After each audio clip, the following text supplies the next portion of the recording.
Alors, Bedrat Hashem, on reprend. On est dans le 4e jour de la création, dans le Zohar, et on est en 34. On est en 34 premier tiers de la page. On va essayer d'avancer un petit peu. Bonsoir. Alors, on en était à la vie de Rabbi Yessa Saba. Rabbi Yessa Saba. Mais comme c'est très complexe, parce que c'est assez long cette explication du 4e jour du Zohar, ce que nous on avait plus ou moins compris, c'était que le 4e jour du Zohar, le 4e jour de la création, qui est fait le jour du soleil et de la lune, des fameux Meorot. On avait longuement parlé de Meorot écrits de façon défective et les Meorot qui étaient pleins, le soleil et la lune, et on entendait que c'était un déploiement du 3e jour quelque part, que dans le 3e jour on avait réconcilié les choses et maintenant ça va se déployer. On avait terminé la semaine dernière dans la vie de Rabbi Yessa sur un long développement sur la notion de Olam. Ça veut dire quoi Olam? Et ça veut dire quoi Min Haolam Ad Haolam? On avait vu ça dans le Pardes, dans Shar Arkea Kinuim. La notion de Olam, Olam avec Vav, Olam sans Vav. En gros, mais vraiment en gros, Olam c'est une configuration. Maintenant, quand on dit rapidement et hâtivement que Olam c'est Malchut et Olam c'est Bina et que d'un Olam à un autre Olam ça voulait dire de Malchut à Bina, on avait vu que c'était pas tout à fait exact. Puisqu'on avait vu que Chochma aussi avait un lien avec Olam, on avait vu que Tiferet aussi pouvait s'appeler Olam, et qu'il y avait plusieurs définitions pour cette notion de Olam. Mais en tout cas, on va reprendre juste là qui dit Vetrin almin ninu, et ils sont deux mondes, Alma ilaha ve alma tata, le monde supérieur et le monde inférieur. Tata, Keravna Deleala, et le monde inférieur comme le modèle ou comme la manière, ou comme la nuance du supérieur. Comme il est écrit, Min Haolam Ve'ad Haolam. Comme il est écrit d'un monde, ou plutôt du monde, puisqu'il y a l'article défini, Min Haolam Ve'ad Haolam, et en plus il y a le Vav devant le Ad, Ve'ad Haolam. Et maintenant, tant qu'on est dans ce déploiement du monde, Rabbi Yessa, il va continuer dans... Il va continuer pour expliquer les différentes expansions de la notion de roi.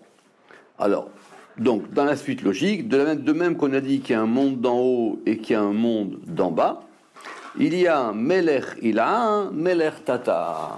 Il y a un roi supérieur et il y a un roi inférieur. D'accord? Alors, il y a un roi supérieur et il y a un roi inférieur. Melech Ilaha, Melech Tata. Ktiv, comme il est écrit. Hashem Malach, Hashem Melech, Hashem Malach, Hashem Yimloch, Leolam Vaed. D'accord?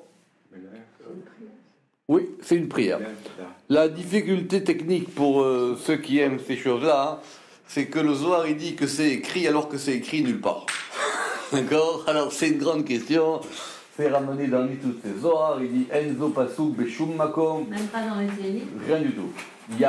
On a soit, on verra plus tard, on a soit Hashem Melech, mais on n'a pas de verset où il y a les trois à la fois, où il y a Hashem Melech, Hashem. Il y a des versets où il y a les trois, ils ne sont pas ensemble. mais il dit En ze pasuk beshum makom. Ach naktiv. Maintenant, pourquoi le Zohar il... Oui. Mais il y a, moi, perso, il y a ce mention. Bon, alors, c'est un long Nitus et Zohar. Il dit que ici, le Zohar, quand il dit Ktiv, il dit c'est écrit dans la prière. Alors que normalement, Ktiv, ça veut dire que c'est écrit dans un verset. D'accord? Bon, Ktiv. Mais en tout cas, c'est une tradition qui vient de la prière. D'accord? Alors, il ramène des tas de références, etc. Mais en tout cas, il n'y a pas de verset où ces trois notions sont ensemble. Alors qu'il y avait bien le verset qu'on a vu avant qui dit Mina Olam Be'ada Olam. D'accord? Ça veut dire qu'il faut faire attention des fois dans des choses là. Non, et maintenant, on va essayer de comprendre cette notion-là de Hashem Melech, Hashem Malach, Hashem Imloch, le Olam Vaed. Donc tout le monde a compris qu'il y en a un qui est au présent, Hashem Melech, Hashem Malach, un qui est au passé, Hashem Imloch et un qui est au futur. Donc on fait présent, passé, futur. On aurait pu faire passé, présent, futur. D'accord. Alors on va voir plusieurs interprétations. Toujours d'après Rabbi Issa, on dit Hashem Melech Le'ela. Pourquoi on a commencé par le présent? Parce que Hashem, il est Melech en haut. Pourquoi? Parce qu'en haut, il n'y a aucun problème du fait que sa royauté soit acceptée.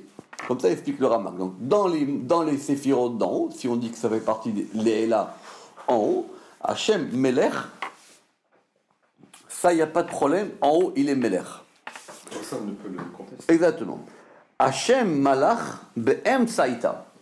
Hashem Malach au milieu.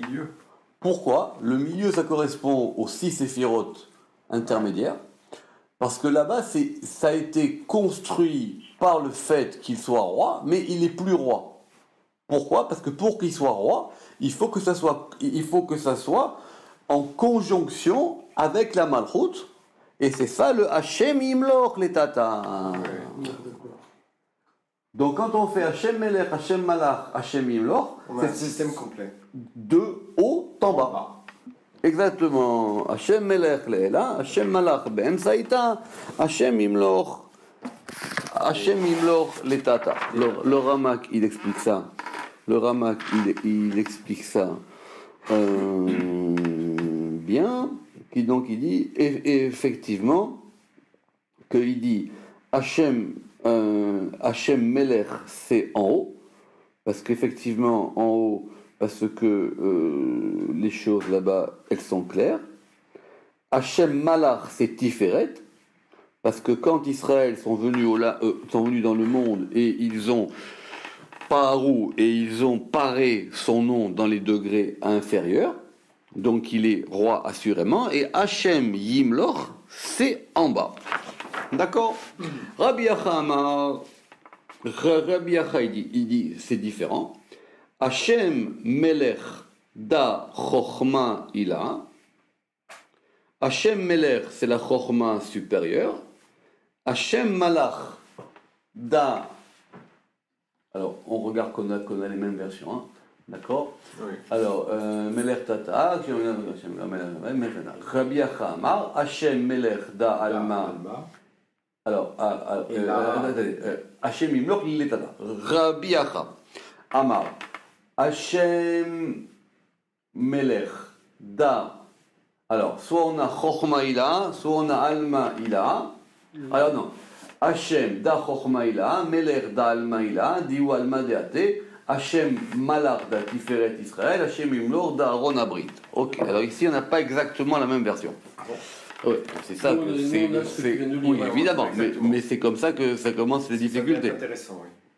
Rabbi Acha Amar, Hashem Melech da Chochma Ila, Hashem Melech c'est lié à la Chochma, parce que c'est compliqué, mais la Malchut elle est plus proche de la Chochma qu'on pense. La Malchut c'est le degré qui est lié à la Chochma.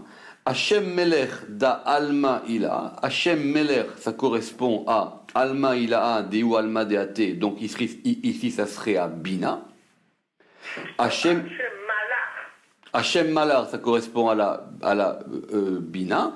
Hashem Imlor, da Tiferet Israël. Et Hashem Imlor, c'est Tiferet Israël. Alors on a l'autre version que vous avez, Rabbi Acha Amar, Hashem Melech da Alma Ila. Donc Hashem Melech, ça c'est le monde supérieur du Alma de Até, donc là ça correspondrait à la Bina.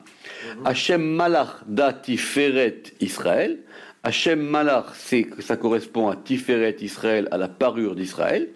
Et Hashem Yimloch da Aaron Abirit, le Aaron Abrit, qui est le verset par lequel on avait commencé cette histoire, qui était, vous vous rappelez, le fait que, comment on avait expliqué Eretz Israël, Rekia Hashamaim, Aaron Abrit, c'est les deux éléments qui sont ensemble. Ata Zimna Achara David, et le roi David, il est venu une deuxième fois, Ve'ada, et il a recommencé, Mitata Leila, et il a recommencé à le dire, lui, du bas vers le haut. Ve'amar Hashem Melech Olam Vaed. Pourquoi? Parce que le fait qu'on dit Olam Vaed, ça veut dire le monde, Vaed et encore. Et éternellement. D'accord? Le monde et encore. Alors, 2 secondes. Alors, tant qu'on est dans ces notions-là, qu'on prend notre temps, bon, déjà, le truc général, c'est que le Zohar, c'est quelque chose qui vous apprend à lire l'hébreu. D'accord? C'est que toutes ces notions-là bibliques, elles sont pas des concepts, mais elles sont des C'est de la grammaire. Tout à fait. C'est de la grammaire. Tout à fait. C'est effectivement, le Zohar, c'est un livre de grammaire. C'est pour apprendre à lire. Alors, Vaed. Donc, alors, Vaed, évidemment, ça revient souvent, juste sur ce mot Vaed, ça revient souvent en bas. Ça revient souvent dans la Torah.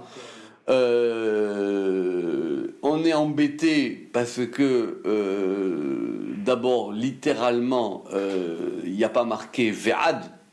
Donc ad, ça veut dire jusqu'à et encore, ouais. Mais il y a marqué vaed, il n'y a pas marqué ve'ad, d'accord? Et il y a aussi ad. Et effectivement, en plus dans le Sefer Yetzira, il y a marqué Leolam ad, et en plus là-bas il y a marqué Leolam ad de ad, d'accord? Au pluriel, ad de ad, d'accord? Très bien. Alors il faut essayer de comprendre cette notion. Et alors le Ramak ici, dans Sha'ar Ke'akinoïm, Perek Shevi, il ramène notre Zohar. Donc on est bon. Alors il dit, Vaed, Bi'irou Bezoar Beparashat Bereshit Daf Lamed Dalet. C'est bien, non? Ouais, c'est super. Parfait. On est vraiment. Vous êtes content que je prépare les cours après, non? D'accord? C'est marqué là-bas. Alors, Bepasuk Hashem Yimloch Leolam Vaed. À propos du verset qui dit Hashem Yimloch Leolam Vaed. Ok. Qui milad. Alors, on reprend notre Zohar. Notre Zohar, il dit quoi ici? Donc, c'est dans notre Zohar ici qu'on a cette source-là, d'accord? Donc, on la note bien. Notre Zohar, il dit quoi? Donc, on va avancer juste 2 lignes dans le Zohar. On a dit David. Alors, Ata Zimna Achara, il est venu Zimna une fois ou un temps, Achara une autre fois, David Vaadar, et il a recommencé, d'accord, mais Ishiv, et il a recommencé, Mitata là, de bas en haut. De bas en haut. Oui. Ve'amar, et il a dit, Hashem Melech, Olam Vaed. Comment est-ce que du verset il a compris que Hashem Melech Olam Vaed, c'était un mouvement de bas en haut? Nous, c'est rien, nous. Il y a marqué Hashem Melech Olam Vaed. Pourquoi c'est logique? L'infini, c'est vers le haut. Mais pour où t'as vu l'infini? Hashem Melech Olam Vaed. Pourquoi est-ce qu'on n'a pas dit comme avant, qu'il est roi et il le sera jusqu'à la Malchoute, jusqu'en bas? Pourquoi est-ce qu'il dit que c'est de bas en haut? D'accord? Alors pour ça, pourquoi il est... Non, parce qu'il suppose qu'on sait ce que ça veut dire le Vaed. Alors il dit quoi? Melech letata, donc il est roi en bas. Donc on reprend le verset, d'accord? Le verset il dit Hashem Melech, il y a 3 termes, Hashem Melech, Olam et Vaed. Ok? Très bien. Premier terme, Melech. Melech, c'est les tata. Meler, c'est en bas. Olam, c'est BM Saïta. Olam, c'est au milieu. Oui. Et ça, on a vu la dernière fois que dans le on a vu la dernière fois que Olam, du coup, là, si il est au milieu, ça veut dire qu'il va correspondre à Tiferet. Et Vaed, Le'aïla. Vaed, c'est en haut. Pourquoi? Alors, c'est seulement, on a besoin de vous. Pourquoi des taman viuda ve kiyuma ve eishlemuta kula? Il explique que le mot Wahed, c'est l'attestation De la complétude. de le maintien et la complétude de tout. C'est ça. Alors donc du coup, ça veut dire qu'on va qu'on va expliquer ce mot de vaed par la notion de viuda. Alors viuda, a priori, ça voudrait dire quoi? Non, ça veut dire que ça serait le fait d'attester une chose. C'est comme ça qu'on pourrait le comprendre.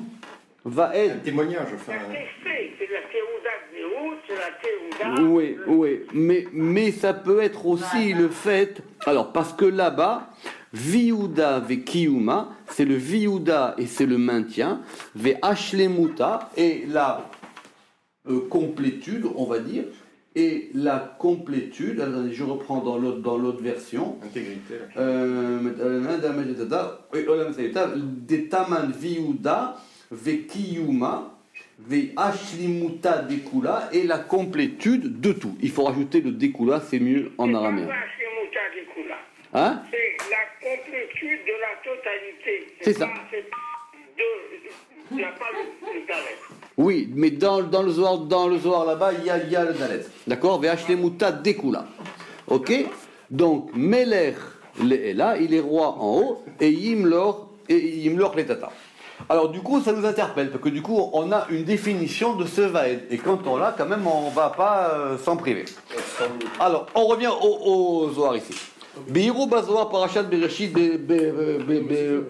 pasuk Hashem yimloch leolam vaed, qui milat vaed, que le mot de vaed, ou bebina, il correspond à la bina, des taman, et c'est la citation du Zohar, parce que là-bas, viuda ve kiyuma ve hashlemuta dekula. Là-bas, il a rajouté le dalet.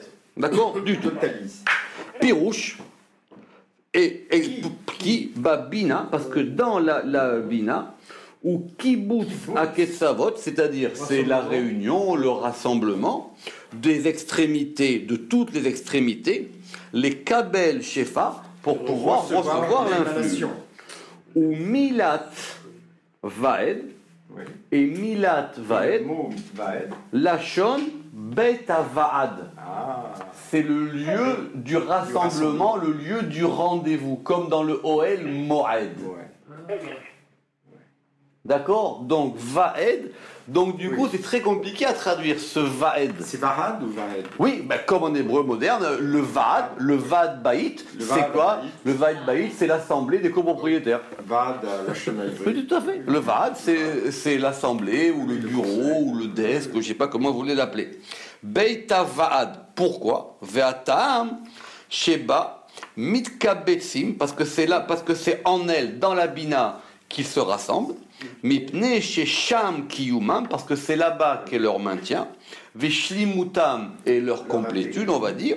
Ou les fisés, lotikra abina vaed, et à cause de cela, la bina ne sera appelée vaed, et là, bebechinat kibbutz atzfirot ba, que quand les sphirotes vont se rassembler en elles, les Itkayem pour se maintenir. C'est-à-dire que c'est quand on revient dans la maison mère. Ouais.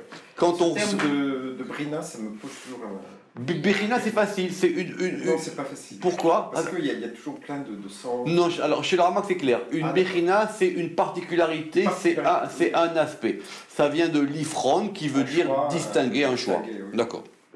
En tout cas, chez le Ramak, la Bechina, c'est pas un... Parce que chez Narman Bratzlar, il y a Ah, ça. c'est plus compliqué, mais une Bechina, ça veut dire une particularité, un aspect de la chose. Une spécificité. Alors ça, c'est quand on a le Vaed.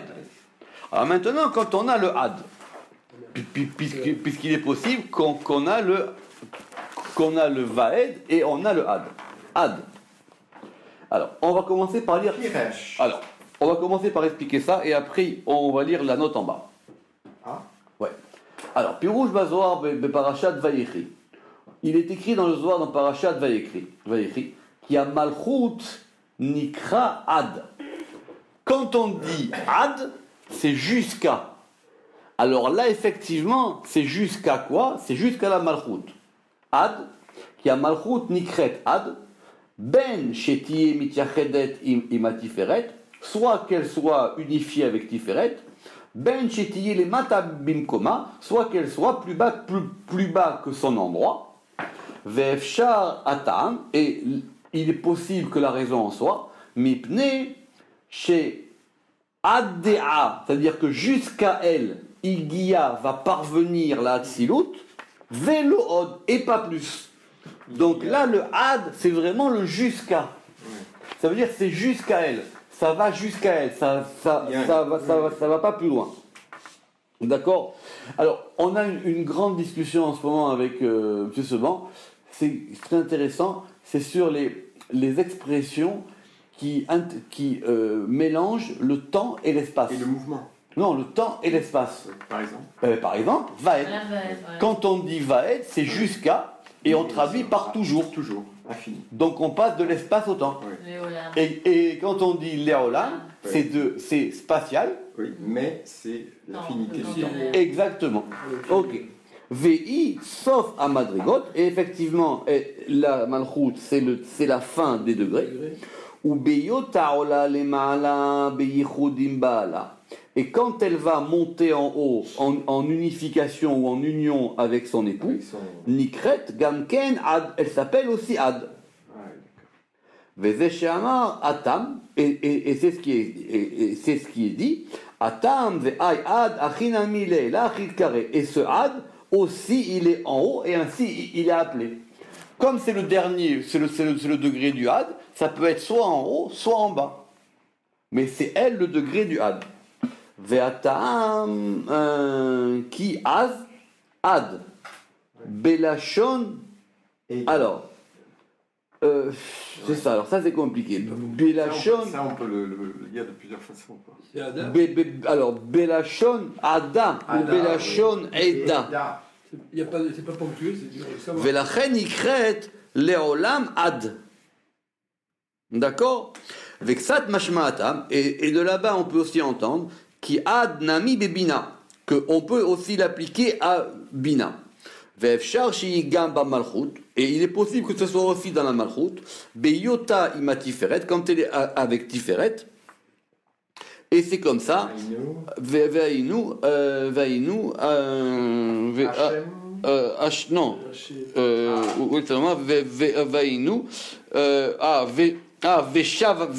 Veshavta ad Hashem Elohecha. Tu reviendras jusqu'à l'Éternel, ton Dieu. Or, quand il y a marqué Veshavta, c'est que tu reviens. Oui. Or, tu reviens. Or, la Teshuvah, c'est la Bina. C'est la, oui, Kenirmos Bezoar. D'accord? Alors, il dit Vexat Mashma Ata. Ou Pirouj, ou Parashat Bereshit, et dans Bereshit, il est écrit Ki Gama Yesod ou Nikrad, que même Yesod, il s'appelle Ad, Ve'efshar lishne ta'amim chez Piresh, chez Umakom, chez Ad. Alors, et on peut expliquer, d'après ces deux raisons, que c'est l'endroit jusqu'auquel, chez Edio ou Adio, Igia Atzilut, va parvenir la Atzilut, Betechila, au commencement, Kodem Amiout, avant qu'elle soit diminuée. La diminution. De la lune, dont on va revenir plus tard. Omipne, chez Edio Igia Atzilut Olam Zachar, parce qu'effectivement, où on peut dire que c'est que jusqu'à lui que parvient le monde du masculin, jusqu'à Yesod, ou Mimeno Ulmata Olam Anekeva. Et après lui et en bas, c'est le monde féminin. Pourquoi qui Bina Olam Zachar? Exactement, parce que Bina, elle est considérée comme le monde masculin, comme c'est expliqué dans ce projet de Yéchi, ou Mi Yisod Ulmaala, et que de Yisod et d'en haut à Kol Dechora, tout est masculin, ou mipne shaliado ayichud, ou plutôt parce que c'est par lui que va se faire l'unification. D'accord? Donc quand on dit jusqu'à lui. exactement Adam. Alors c'est pour ça que quand on va dire Adé ad, c'est compliqué. Ah, Dav. Quand on a Léolam Vaed, ici, donc on reprend notre Zohar. Quand on a dit Léolam Vaed, quand on reprend notre Zohar, quand on a dit Léolam Vaed, ça veut dire que jusqu'en haut, jusqu'au lieu de réunion, c'est ça la viouda, c'est ça le Vaad, Vekiyuma ve'ashlemuta kula, melech leila yimlor tetata. Donc du coup, on est en train, pour pas perdre le fil, d'expliquer maintenant. Il n'y a pas de sens vers témoignage, témoin, État, communauté. Alors, ça tombe très bien, parce que là, on peut dire Vaad. Non, c'est ouais. On peut lire à la place les mêmes lettres, Vaad. Ça n'a pas le sens, non, ça n'a pas le sens de témoignage. C'est vraiment ad. En tout cas, le Zohar, il a pas. Et c'est très bien. Ouais, non, mais ça n'a pas le sens de témoignage. Donc, du coup, on est très embêté quand on a dans la Torah à traduire les olam vaed. D'accord? Alors, nous, on avait traduit, par exemple, dans le schéma, Baruch Shem Kevod Malchuto les olam vaed. Nous, on avait traduit les olam pour le monde, vaed pour le monde et jusqu'à. Mais c'est pas exact, hein. C'est pas exact, parce que c'est pas le Ve'ad, c'est pas Léolam Ve'ad, c'est Léolam Vaed. Donc ça voudrait presque dire pour le monde rassemblement, quoi. Il y a aussi Eda, la communauté. Oui, mais c'est pas parce qu'il y a un Aïn qu'on va faire tout le psycho. C'est intéressant, quoi. C'est mais ces permutations possibles qui donnent des sens qui sont dans le sens de la. Non, mais quand on dit la Eda, c'est plutôt aussi, ça a le sens de rassemblement des choses. Ça vient de ces choses-là. En tout cas, c'est ce qui va donner, par exemple, le Moed. Ben voilà. C'est ce qui va donner le Moed. Ok. C'est pas lié à Od, encore. Et si c'est Od, il faut un Vav. Mais oui, c'est la difficulté. S'il faut Od, il faut un Vav. Est-ce qu'il a dit que s'il faut Od. C'est un tsérouf, encore. S'il faut Od, bonne question. Non, s'il faut Od, il faut un Vav. Donc, effectivement. Alors, on essaie d'avancer. Donc, ça, c'était maintenant. Rabbi Abba Amar. Maintenant, on va essayer d'avancer sur ce qu'il a dit, Rabbi Abba. Rabbi Abba Amar. Ok, Rabbi Abba Amar. Kol ane meorot, toutes ces. Alors, on reprend dans notre texte. Rabbi Abba Amar, Kol ane meorot, Kuleu mitchabran, elles sont toutes. Se rassemblent dans. Non, alors, elles sont toutes liées, d'accord? Elles sont toutes liées. Berakia Shamaim, dans le Rakia, dans le firmament. Ça, c'est le firmament, ça fait longtemps qu'on a arrêté le firmament. Elles sont toutes dans l'étendue. Dans l'étendue des cieux. Ouais. Ok. Alors le Ramak, pour ceux qui veulent voir, il dit que du coup, il est paliga kuléou, c'est que lui, il est pas d'accord avec tout ce qui vient d'être dit auparavant, et qui veut expliquer ça par rapport aux Sphirot. Berkia Shamaim, Léaïr à la Haaretz, pour pouvoir éclairer sur la terre, d'après le verset. Vous vous rappelez les versets du 4e jour, maintenant on les a dans la main. Léanara al Hara, pour pouvoir éclairer sur la terre. D'accord. Donc, maintenant, dernier avis qu'on va voir aujourd'hui, il reprend tout. Il dit non, maintenant, ces méorotes, c'est quoi? Ces méorotes sont les sphirotes. Sont elles qui vont éclairer. C'est plus comme on l'a dit avant, vous vous rappelez, la lune, le soleil et tout ça.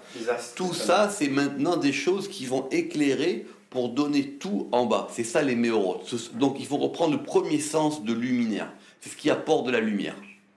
Ce qui apporte du sens. Ce qui apporte de la lumière. Alors, man ou rakia denaïr à Alara, et quel est ce rakia, quelle est cette étendue qui va éclairer sur la terre? Avema danahar denafik me'eden. Et on va revenir à notre histoire. Voilà. C'est ce fameux fleuve qui sort. C'est ce fameux fleuve. Qui sort du Éden. Oui. Il est toujours là. mais parce que c'est le fleuve fondamental duquel provient tout l'influx. Eh oui. C'est le fleuve fondamental duquel provient tout l'influx, et c'est par lui que passe cet influx. Comme il est écrit, Dirti venar yotse me'eden de ashkot et agan. Ok. Tachazé, viens et vois. Kivan de siara shalta, vous me dites, je reprends normalement. Oui, c'est bon, ça colle. Kivan, alors viens voir, Kivan de siara shalta, puisque la siara c'est quoi? C'est la lune. C'est la lune. La lune. Shalta, elle domine. Domine. Ve'it na'irat, illuminée, et elle est illuminée, me'a'u ne'ara, de ce fleuve, là c'est le ne'ara, le fleuve, des nagid ve'venafik, et elle est éclairée de ce fleuve qui coule et qui sort. Kol inun shemaya diltata. Et maintenant, tous ces cieux d'en bas, Vecheleun et leurs armées et leurs cohortes et tout ce qui va avec, Kuleu itosfan neura, et rajouter ou sont rajoutés une lumière, parce que c'est un pluriel, Vekorvaya et les étoiles, des Memanan alma, qui sont préposés. Préposés, Qui sont préposés sur le monde. Kuleu shaltin, elles dominent toutes. Ou megadlin, et elles vont faire pousser, elles vont faire grandir, les tsemachin, les plantes, veilanin, et les arbres, ve'alma itrabe bekula, et le monde, il est agrandi ou il pousse dans tout, ve'afilu maya, et même l'eau, ve'nune yama, et les poissons de l'eau, Kuleu beribouyatir, tous ils sont dans un agrandissement supplémentaire. Vekama gardine nemusin, et de nombreux. Alors là, attention, peut-être que vous n'avez plus du tout la même version. Alors, les gardinés nemusin, ça c'est une grande question, mais on va dire que les gardinés, ce sont les gardiens des rigueurs. D'accord? Les gardiens, tu viens de ça. Les gardiens des lois, des rigueurs. Oui, mais c'est plutôt du. Oui, exactement. C'est du côté du din. Et le Derech Emet, il dit toujours que ce sont les shluché adin.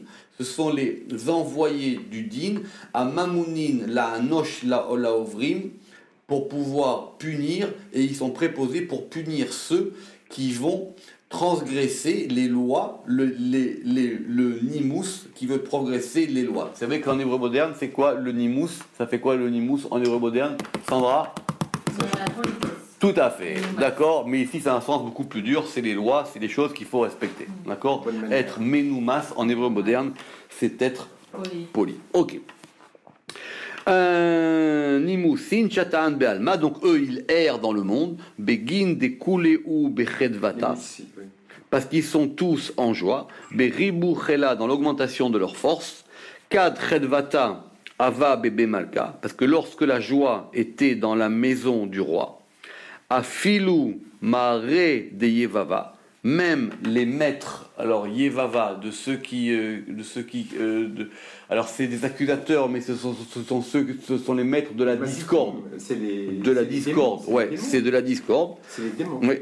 Afilu mare betar'e, ils sont en lui leur porte, vers Afilu inun, et même ceux, alors là il y a quelque chose que vous n'avez pas. Les gens de la discorde qui se trouvent dans les portes des portails. C'est ça. Alors lui, dans l'autre version ici, on a rajouté Afilu mare de Yevaba, et lui, il a rajouté Chedba de Balka, ve Afilu inun me betara ve Afilu no. Et alors là, on a après un mot, un truc compliqué d'araméen. Inun. Alors, soit on a Madbe tarnaché ou tartaché. D'accord? Tartaché. Alors, il dit que ce sont les forces extérieures qui proviennent de la maison de Tarnaché. Ça veut dire quoi? Je ne sais pas. Ça veut dire Oumebe tartaché. Le Rama qui nous dit que ce sont les clipotes. Que ce sont les clipotes, Yeshlaem Madour, et les clipotes, elles ont une station à elles ont une petite cabane là-bas. D'accord. Et effectivement, ce sont ça. Exactement. Tanaché, Kuleu Chadan. Et donc tous ils sont en joie. Veshatan Be'alma, il erre dans le monde. Verabaya Alma Bayin Listamra. Mais les enfants du monde, à cause de cette diminution de la lune, eux, ils doivent se préserver. Ouais. D'accord?